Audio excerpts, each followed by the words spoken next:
जय हिंद, नमस्कार साथियों। तो हम शुरू करते हैं, क्वेश्चन को करते हैं सबसे पहले यूपी विशेष के लिए। तो हम चलते हैं फटाफट क्वेश्चन की ओर चलते हैं, अपने बिना देरी के क्वेश्चन को करते हैं जल्दी से। तो दोस्तों जल्दी क्वेश्चन कर लेते हैं अपन। तो पहला क्वेश्चन, सबसे पहला क्वेश्चन देख लेते हैं अपन।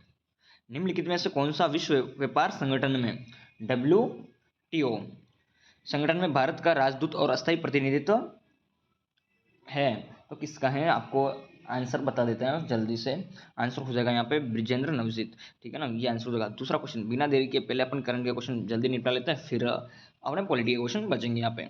जुलाई 2023 में किसे फ्रांस के सर्वोच्च पुरस्कार great cross of the legion of honour से सम्मानित किया गया है? तो यहाँ पे आंसर हो जाएगा नरेंद्र मोदी, ठीक है ना, PM नरेंद्र मोदी हो गया। जल्दी चलते हैं, नेक्स्ट क्वेश्चन देख ही लेते हैं, फटाफट से अपन क्वेश्चन कर लेते हैं। क्वेश्चन नंबर 3,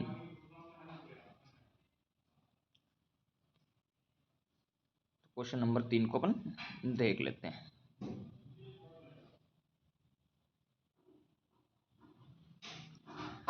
जल्दी से देख लेते हैं।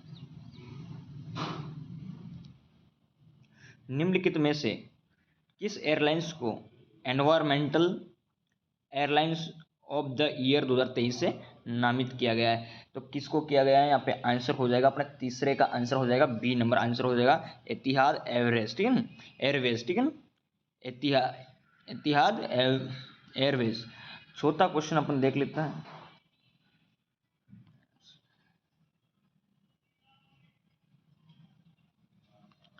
चौथा क्वेश्चन देख लेते हैं जल्दी से।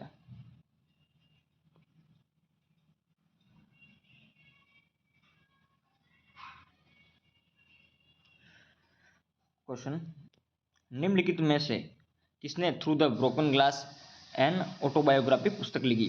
तो कौन सी पुस्तक? Through the broken glass an autobiography पुस्तक किसने लिखी है? चौथा का आंसर हो जाएगा डी, TN शेपन। एक सेकेंड दोस्तों। हाँ तो दोस्तों अब नेक्स्ट क्वेश्चन है अपना क्वेश्चन नंबर 5। विश्व युवा कौशल दिवस 2023 की थीम क्या थी? तो यहाँ पे 5वां नंबर क्वेश्चन का अपना आंसर क्या हो जाएगा? यहाँ पे आंसर नंबर सी हो जाएगा। यहाँ पे परिवर्तनकारी भविष्य के लिए शिक्षकों, प्रशिक्षकों और युवाओं को कुशल बनाना, यह थीम थी। नेक्स्ट क्वेश्चन हम देख लेते हैं जल्दी से।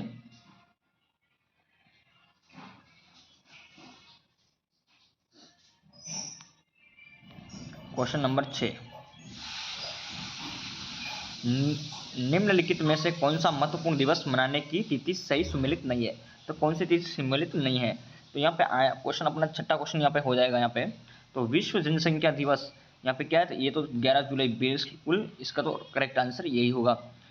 नेक्स्ट अपने विश्व अंतर्राष्ट्रीय न्याय दिवस 17 जुलाई, ये हो जाएगा। और तीसरा है अंतर्राष्ट्रीय चंद्र दिवस 20 जुलाई, यहाँ पे आंसर हो जाने वाला है। और लास्ट में डी, मैंग्रोव पारिस्थितिक तंत्र के संरक्षण के लिए अंतर्राष्ट्रीय दिवस 31 जुलाई, यही आंसर अपना गलत हो जाएगा। यहाँ पे मैंग्रोव पारिस्थितिक तंत्र के संरक्षण के लिए अंतर्राष्ट्रीय दिवस प्रत्येक वर्ष कब मनाया जाता है? 26 जुलाई को मनाया जाता है। नेक्स्ट क्वेश्चन देख लेते हैं, 7वां नंबर क्वेश्चन।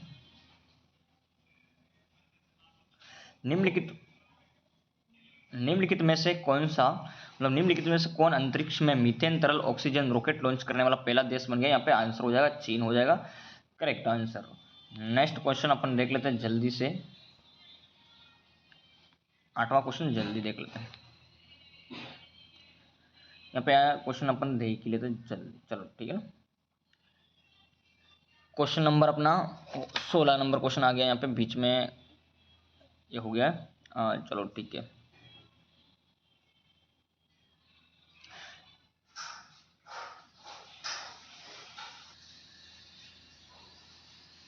तो क्वेश्चन 16 कर देते हैं।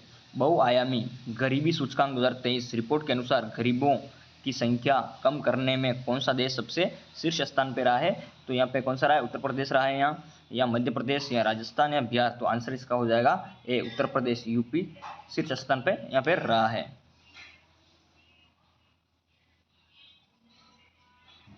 यहाँ पे यूपी शीर्ष स्थान पे रहा है। नीति आयोग ने सभी राज्यों की प्रगति के संबंध में बहुआयामी गरीबी सूचकांक 2023 की नवीनतम रिपोर्ट जारी की है। किसने की है? नीति आयोग ने की है, जिसमें उत्तर प्रदेश गरीबों की संख्या घटाने के मामले में पूरे देश में अव्वल रहा है सबसे। तो बहुआयामी गरीबी सूचकांक 2023 की नवीनतम रिपोर्ट के अनुसार पूरे देश में गरीबी का प्रतिशत 24.85 से घटाकर 14.96% हो गया है। बहुस्तरीय गरीबी में शिक्षा, स्वास्थ्य एवं जीवन स्तर के मानक भी शामिल। तो क्या क्या शामिल होता है इसमें? तो आपको ये ध्यान में होना चाहिए। यहाँ पे पहला क्या होगा? इसमें शिक्षा, स्वास्थ्य और जीवन स्तर, ये 3 मापदंड इनमें शामिल किया जाएगा। इसके आधार पर गणना की जाएगी। उत्तर प्रदेश के बाद पहले स्थान पर बिहार, फिर मध्य प्रदेश, उड़ीसा और राजस्थान गरीबी दूर करने में प्रमुख राज्य रहे हैं। क्वेश्चन देख लेते हैं अपन आगे का 17वां क्वेश्चन यहाँ पे देख लेते हैं। बिहू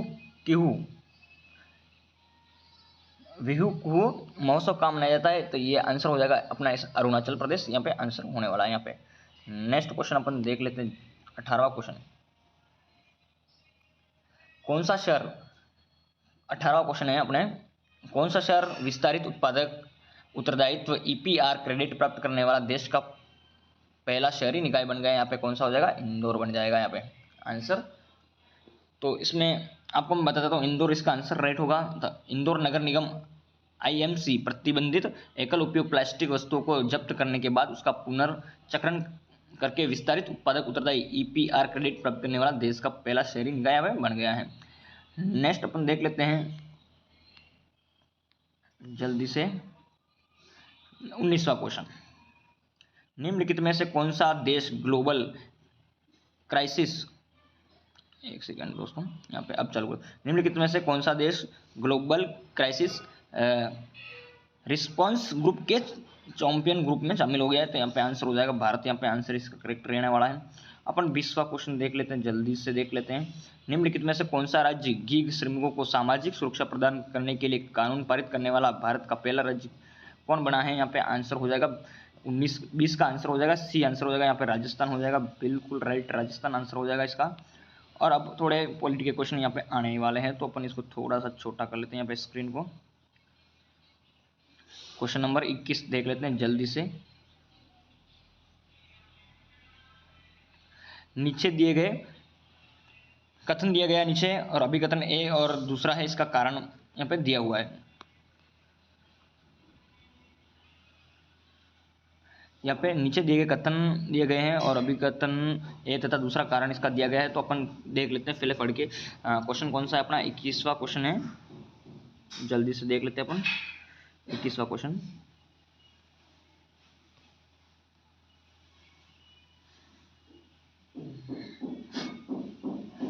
यहाँ पे दिया है अभिकथन 1, न्यायिक समीक्षा की शक्ति में संविधान संशोधन द्वारा भी न तो कटौती की जा सकती है और न ही इसे हटाया जा सकता है। पहला ये था अभिकथन। और कारण इसका, सर्वोच्च न्यायालय ने न्यायिक समीक्षा की शक्ति को संविधान की मूलभूत विशेषता घोषित किया गया है। तो यहाँ पे आंसर क्या हो जाएगा अपना? यहाँ पे ए और बी दोनों सही हैं और आर और ए की सही व्याख्या है, ठीक है ना। आंसर यहाँ पे बी होने वाला है। 22वां क्वेश्चन अपन देख लेते हैं जल्दी से। आ गया 22वां क्वेश्चन, आ गया, जल्दी से अपन देख लेते हैं। न्यायालय के न्यायाधीश क्षेत्राधिकार के संदर्भ में कौन सा कथन सही है? तो अपन पहले पढ़ लेते हैं यहाँ पे स्टेटमेंट क्या क्या दिया हुआ है यहाँ पे। सर्वोच्च न्यायालय केवल मौलिक अधिकारों के प्रवर्तन के लिए न्यायादेश जारी कर सकता है। यहाँ पे उन्होंने क्या बोला है?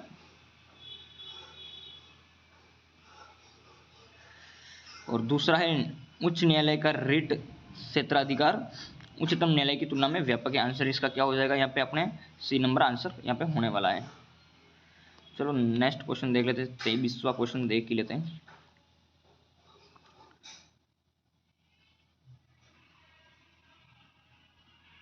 निम्नलिखित में से कौन सा भारतीय संविधान का अनुच्छेद और आगे प्रावधान दिए हुए हैं और सुमेलित कौन सा इसमें नहीं है, ये यहाँ पे बताया। तो चलो पहले देख लेते हैं अनुच्छेद 124।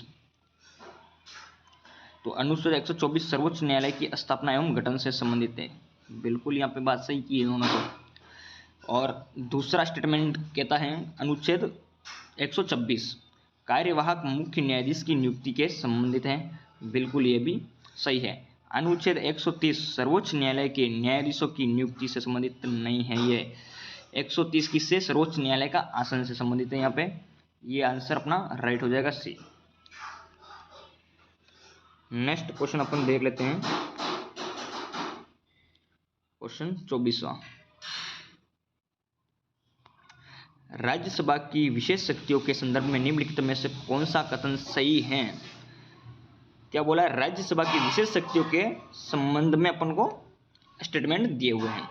तो 24 का अपन दोनों स्टेटमेंट पढ़ते हैं, फिर आंसर करते हैं। पहला स्टेटमेंट दिया है, केवल राज्यसभा ही उपराष्ट्रपति को हटाने की प्रक्रिया शुरू कर सकती है।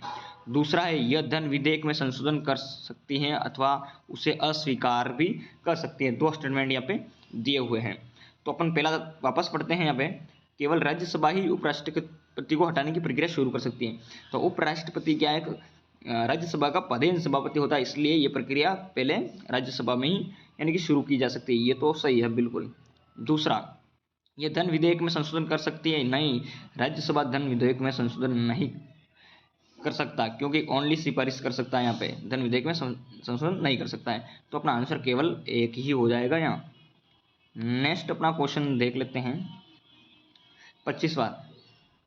दल परिवर्तन रोधी कानून भारतीय संविधान की किस अनुसूची के अंतर्गत आता है? तो आप जानते हो ये 10वीं में आ जाएगा। और क्वेश्चन आप देख लेते हैं, 26वां क्वेश्चन देख लेते हैं। जब भारत के राष्ट्रपति का पद रिक्त हो तो उपराष्ट्रपति केवल अधिकतम की अवधि तक ही राष्ट्रपति के रूप में कार्य कर सकता है। तो इसका आंसर क्या होगा? जब राष्ट्रपति का पद रिक्त हो तो यहाँ पे कितने माह तक यानी अवधि तक उपराष्ट्रपति अपना कार्य कर सकता है? यहाँ पे कितना हो जाएगा आंसर? 26 का आंसर सी हो जाएगा, 6 माह तक। और मैं आपको कुछ बताना चाहता हूँ यहाँ पे, जब राष्ट्रपति का पद उसके त्यागपत्र, महाभियोग, मृत्यु या किसी अन्य कारण से रिक्त हैं तो भारत का उपराष्ट्रपति कार्यवाहक राष्ट्रपति के रूप में कार्य करेगा वह, और वह अधिकतम 6 माह तक ही कार्यवाहक राष्ट्रपति के रूप में कार्य कर सकता है। इस अवधि में नए राष्ट्रपति का चुनाव मतलब उसके उत्तराधिकारी का चुनाव होना जरूरी है। इसके अतिरिक्त यदि वर्तमान राष्ट्रपति अनुपस्थित है, किसी कारणवश बीमारी या किसी अन्य कारण से अपने कार्यों में करने को असमर्थ है, कार्य को नहीं कर सकता, तो वह राष्ट्रपति के पुनः कार्य करने तक उसका निर्वहन करेगा, उपराष्ट्रपति कार्य करेगा तब तक। तो इसका आंसर सी हो गया। अब अपन लास्ट में 27वां क्वेश्चन देखते हैं।